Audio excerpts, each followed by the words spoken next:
hiding in the tall grass, hiding in the underbrush, scurrying around. Wait, what? Is that its head? Oh my!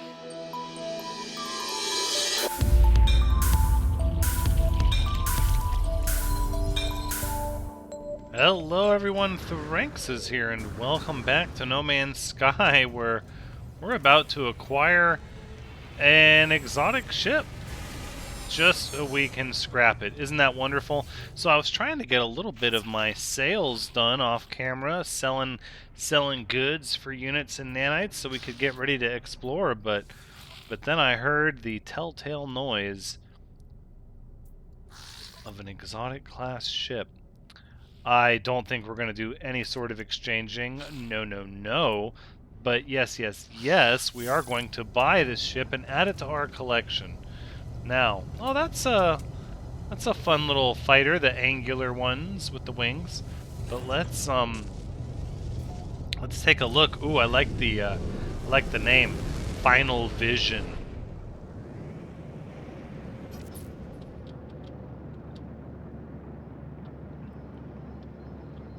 It's not a bad look for an exotic, right? Like, but the colors, you know, it's not my favorite look, and also I have to say it's not really my favorite colors. So we took it out for the obligatory spin, and I think we're gonna take it right on back into the space station and scrap it down for parts. Whoa, that hauler can fly through hidden dimensions. Alright, well,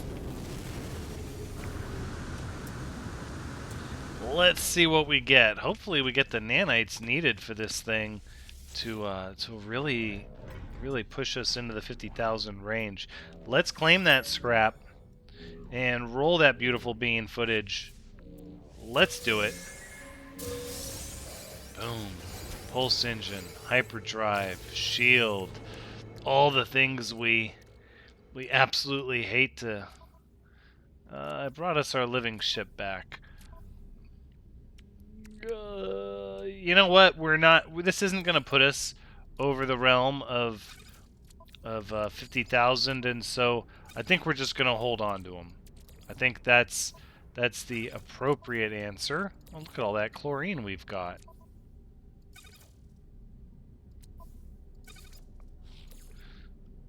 Okay, well, the easiest way to sell that is to send it to the Relentless, and then, of course, the storage augmentation. So no matter how hard I try to get out, they always pull me back in. Try to get all of our... Oh, look, no, here's our ship. Wait, no. Yeah, cycle back to this ship here, please. No, we don't want to make Herox.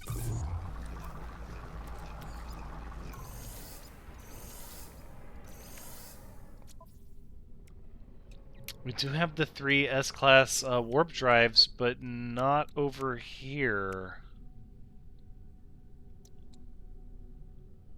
How the heck? Oh, it's a sublight amplifier. I'm like, how the heck did we get 4 S-Class pulse engine modules? I'm like, hacks! Hacks! Crying hacks on myself.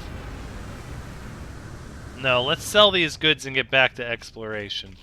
We've already, well, I think with exotic ships we need to kind of break our self-imposed rule of only doing the exploration on camera, because, I mean, who doesn't love, you know, buying and selling exotic ships? That's just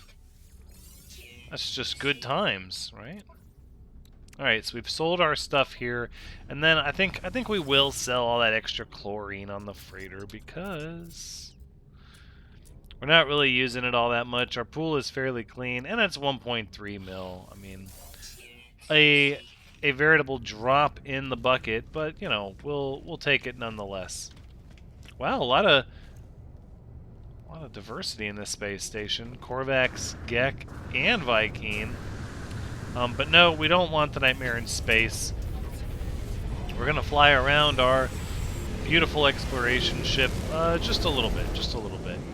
Alright, so we have yet to discover the planet closest to the space station. That might just be the winner of the chicken dinner, as they say. Red and green and no visible water on the surface. I can accept these terms. Let's take a look at the terrain here. Oh, we're too high for a landing. Are you sure?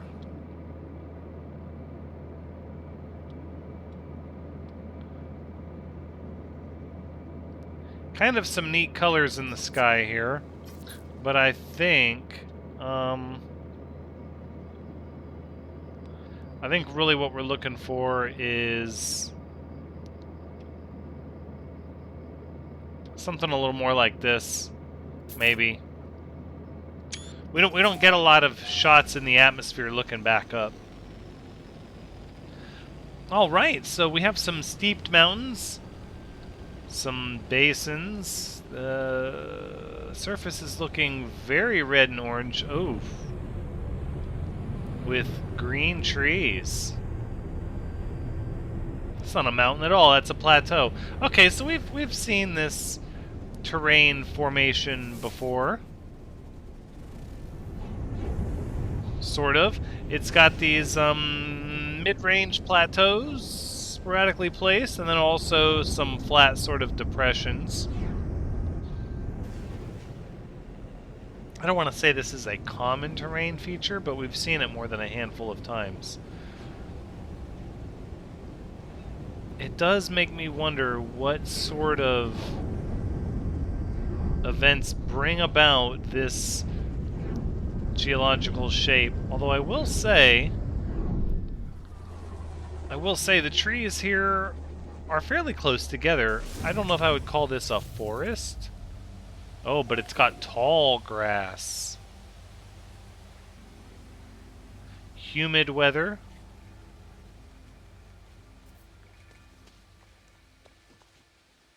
Tall red grass, lots of green bushes and ferns. There are some red ferns as well. Oh, I heard some fauna. Oh, it's a small one. Hiding in the tall grass. Hiding in the underbrush. Scurrying around. Wait, what? Is that its head? Oh my! Look at the... Oh my goodness. This creature makes its home in the fields of the planet, patient and slow.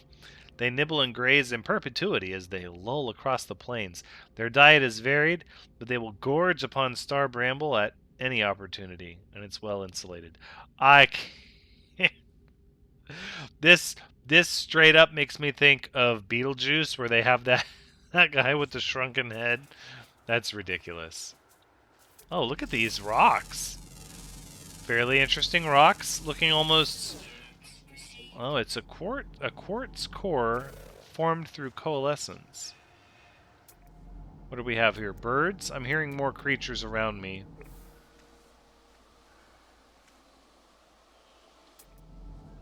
What am I hearing? I am hearing avian fauna. Very cautious, eats stinging leaves.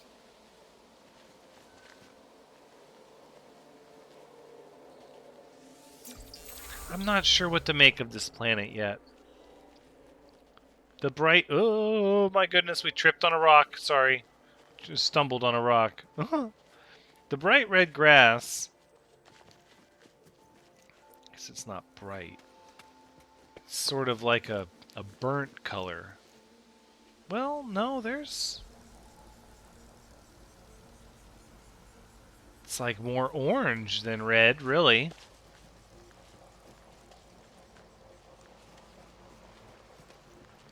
It gives an unusual feel. I'm not sure what to make of it yet. Let's try out this waypoint and see what we get. Ooh, there's a pretty big ravine over... A couple of them, actually, now that I'm looking a little more closely. Minor settlement detected. I'm not super interested in that. 5 hours? Yeah. What can we learn about the flora here? Feeds off of heavy rain. Whispering leaves. You don't say. feeds off of heavy rain. Soil recycling. Wait a minute. Faintly singing? So these trees have whispering leaves. These trees are faintly singing. I'm sensing a theme. Caves are a little yellow, and we're getting similar above ground formations under caves. Or inside of caves. Hydrothermal rocks.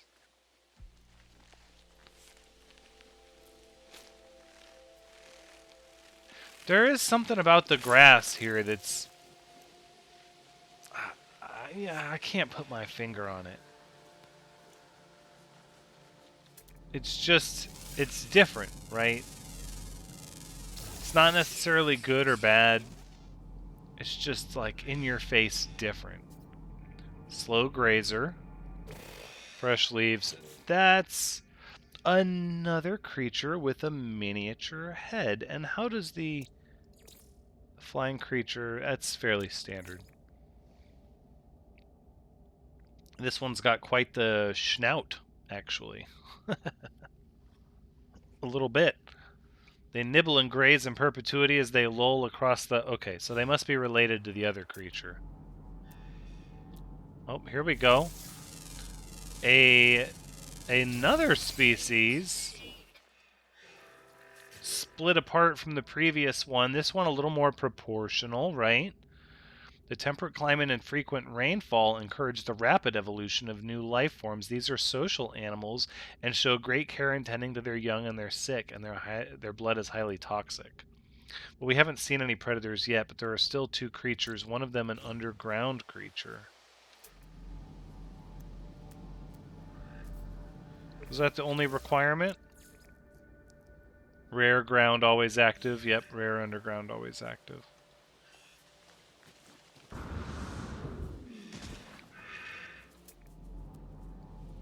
Oh, look, that's... how is that the same species? What? That's Horinesium? Horinesium? Oh, I see. Some of them have incredible, like, formations on the sides of their head.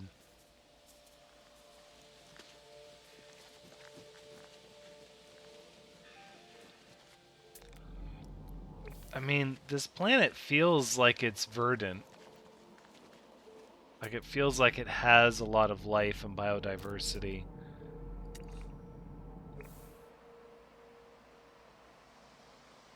The colors, though, they confront me. Perhaps that's a feeling in and of itself for a planet to have, a confronting sort of planet. Like it pushes you out of your comfort zone. It says, no, the sky and the trees are going to be very calming and reassuring. And the tall, jungle-like red grass and ferns are here just to mess you up. Just to take what you thought you knew and smash it. But look, you get these beautiful sort of ferns here. Meaty roots also feeds off heavy rain. And then sentient plants. Oh, so we have singing trees and whispering leaves and sentient plants. The planet is sort of cultivating living plant life.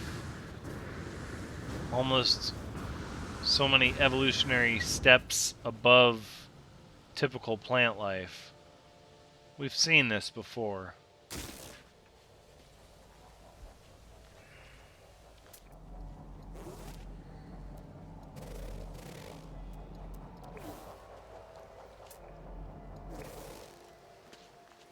I like the jungles. No, they're not. It's not really enough to be a jungle. It doesn't feel like a jungle. So many times we try to describe a planet, and really, as much as you can analyze it and nitpick it and try to come up with solutions and explanations, you can't escape how a planet feels.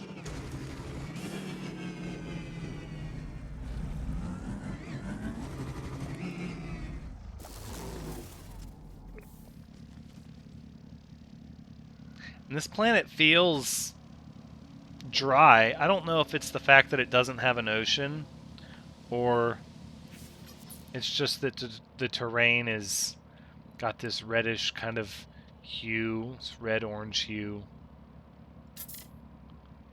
Which makes me think of like a desert, but it's not a desert. It's very much not a desert. See, if you just look down at the grass, like that's pretty epic. I could even get on board with this. But then you add all these green trees. Oh, I heard something. More creatures we've already met. Subterranean relic. Well, I dare say we've got an underground creature still to meet, so... Oh. Have we not been... We not been on our proper scanner this whole time? Well, such is life when you run two different multi-tools. But then look, with this nonsense. I have a theory. And I don't know how true it is. But I have a theory that these underground areas where the above-ground flora sneaks in, where the surface flora enters the cave, I think it messes with the natural biome of the cave and prevents the would-be fauna that thrives in the cave environment from occurring. I suppose on a level of the Atlas this makes sense, but also on a thematic level it makes sense because, like, come on, literally if there's a creature that thrives underground, it has to feed off of underground flora, and if the underground flora did not thrive in a given cave, and instead the above-ground flora did, then how could that fauna actually survive in it? Oof. Oh, look at this. Oh my goodness.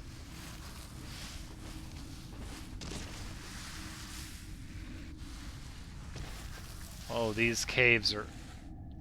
I think these caves are the most realistic of caves, right? Yeah, look at this. Let's go! Wait a minute. Do you see this?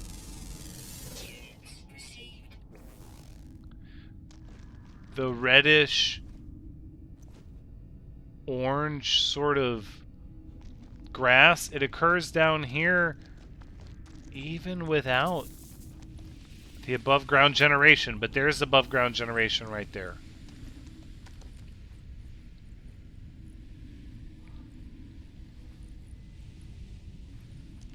What would cause two distinctly different types of flora to develop?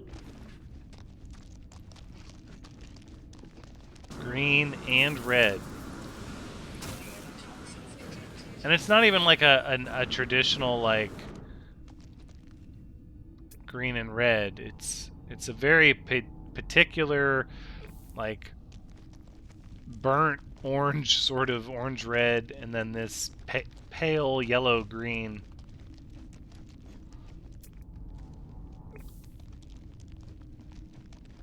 And then look at this. So, like, this is fun. This is like a real cave here.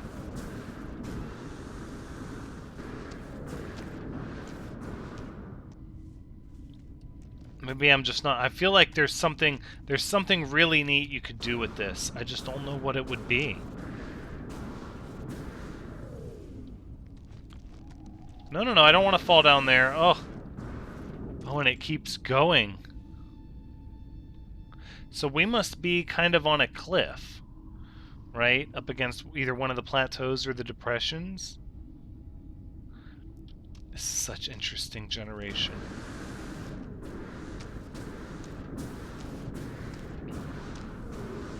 Oh, and it keeps going.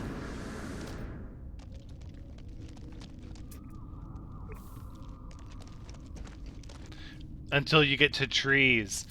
Underground trees. It's like a whole underground area. Now I kind of wish there was just a massive underground cave. Yo, careful what you wish for.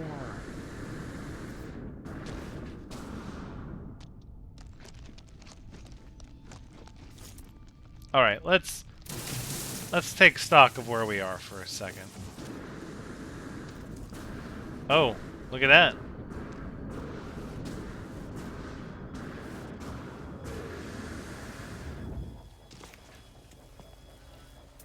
We absolutely did miss our sunset, which, not the end of the world, but we might just queue up a picture and back up time a little bit.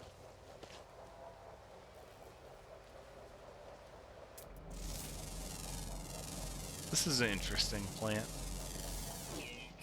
Pleasing aroma.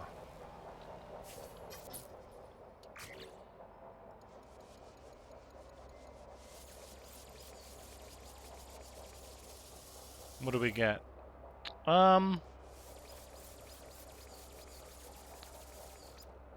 It's not that spectacular, honestly. I think the night sky is actually a little more interesting. Ooh, quite a few meteors too. Meteorites. Oh my goodness, yes. I accept these terms. Look at that big slow burner. The night sky almost mimicking the color of the grass, and then the way the redness of the grass is subdued at distance.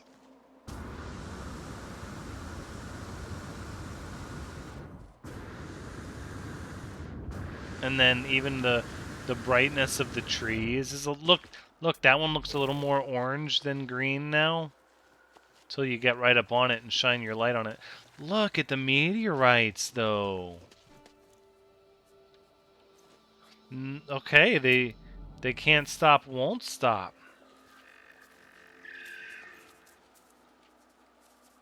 Oh my goodness, this planet experiences like a permanent meteor shower. No, let's not rush to conclusions. Our sample size of nighttime activity on a single night is relatively small. We should keep an eye out and keep our observations open. Try to take in more data. Yeah, I spoke too soon. Let's see if we get another one, perhaps.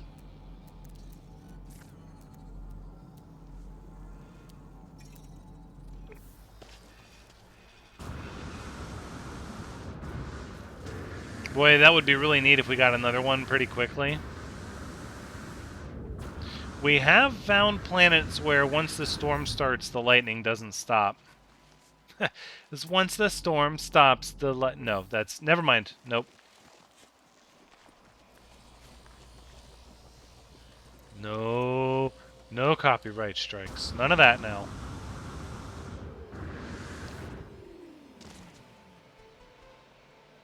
I can accept those terms. Oh, with the grass behind us?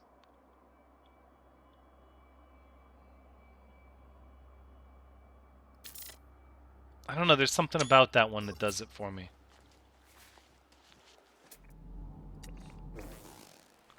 I feel like with 6 creatures on this planet, we should be able to locate them.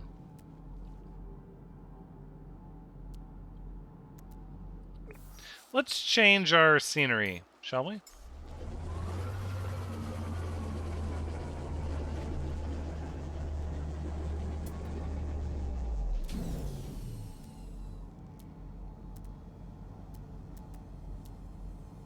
Yeah, no visual. Let's relocate. Maybe we'll get better cave generation and or different terrain generation. The minor settlement's actually a good bit away, so I think we'll start there. Oh, look at that.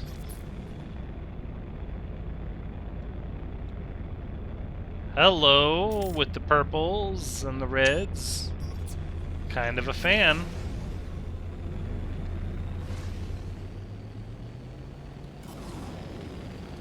Nope. Alright, we're gonna go up a little more. And look how the nebula, like, shifts colors around us. So we have a bit of, like, a red nebula, a yellow nebula. Hold on. Is this... This is a binary star system, which I had forgotten about. But look at how the nebula shifts colors. That's pretty fun. I'm a bit of a fan of that. I think I was so anxious to just jump onto the first planet and explore, I did not stop to sample the system a little bit. We were a bit anxious in the last episode as well when we discovered refraction. I'm sorry. What is the planet known as refraction? Thank you. I'll take planets that are likely to make the top 10 tourist destinations for November for 400. Okay, I think we can safely hop on out. And let's... I think I'll hop inside. We'll see what they have here.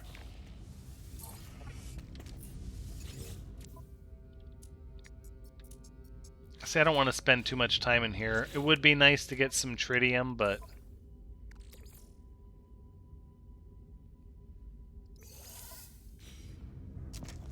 ultimately, not a thing I'm going to fret about horribly. It'll come to us when the time is right.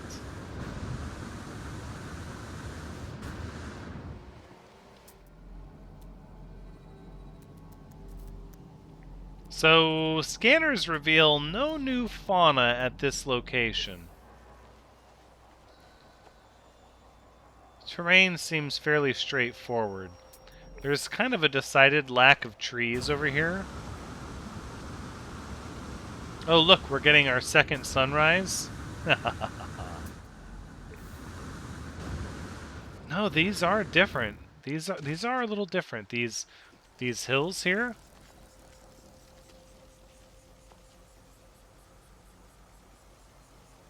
At least that one looks really different at a distance. It's definitely not a typical plateau.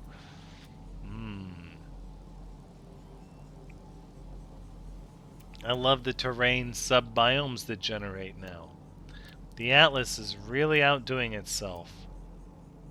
I hear you.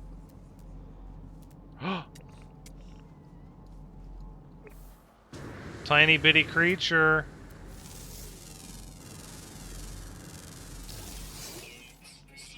Oh, it's a biped. Oh, we've got to read about this one. Drawn to verdant landscapes, this beast is found on lush temperate worlds. They interact with other beasts with a cheerful confidence, secure in the hierarchy of the herd. Highly specialized sense organs allow them to dig through the fecal deposits of other creatures, sniffing out and consuming nutrients within. Has a rubber skull. McFly! Look at that. It's kind of cute. With a rubber skull to boot. That's pretty cool. I would love to know what evolutionary challenges that creature faced that caused its rubber skull to be a benefit that it would pass that trait on through natural selection frequent enough that that's an identifier of the species. The mind races with possibilities. It's gotta be some sort of related ritual, right? Maybe they like to smash their heads on the ground looking for food.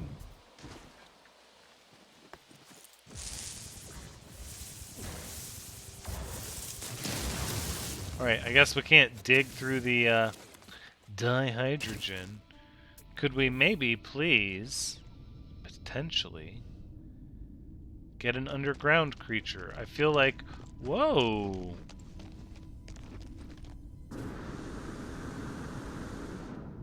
How fun is this? Okay, there's some relatively interesting cave formations on this planet. I'll give it that.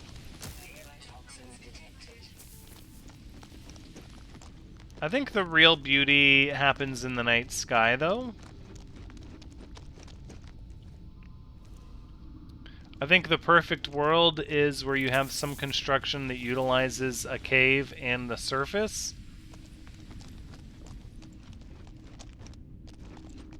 So you just go underground during the day and above ground at night.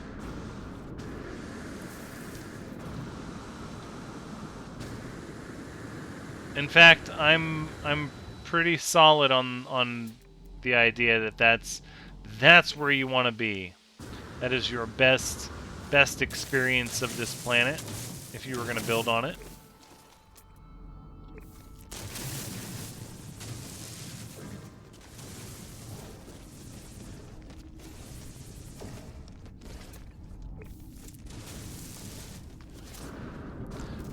Let's give this shy underground creature, whoa, a little bit more time to show themselves. I kind of want to see this underground creature spawn on one of these overworld flat areas. Nutrient source, heavy rain.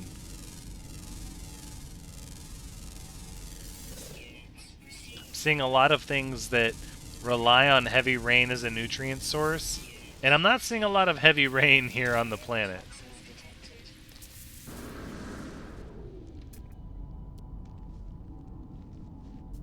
But if we could see one of these underground creatures down here living in an overworld section of flora in their cave, it would tell us so much about what we need to know about the development and existence of these creatures in underground environments. Not just for this planet, but for future planets during our scans. My theory, we'll have to test it with more sample data, but my theory is that these caves that generate overworld flora hinder the occurrence of the fauna. We've talked about it earlier in the episode, but I'm doubling down.